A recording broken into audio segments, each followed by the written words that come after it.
अस्सलाम वालेकुम viewers, welcome back to my YouTube channel daily tips with Asma. साजदा नाम का शुमार लड़कियों के नामों में होता है।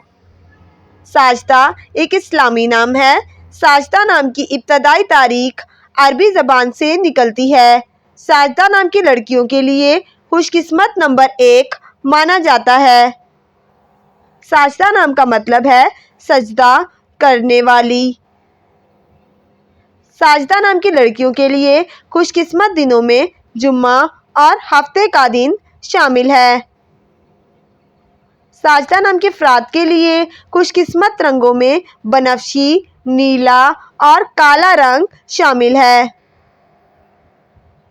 साजदा नाम के अफराद के लिए खुशकिस्मत पत्थरों में नीलम पत्थर शामिल है। साजदा नाम का शुमार इंटरनेट पर सबसे ज़्यादा सर्च होने वाले नामों में से होता है। फ्रेंड्स, अगर आप अपने नाम का मतलब जानना चाहते हैं तो कमेंट बॉक्स में अपना नाम लिखें। इंशाअल्लाह हम आपके नाम की वीडियो ज़रूर बनाएंगे। Thanks for watching. अल्लाह हाफिज़।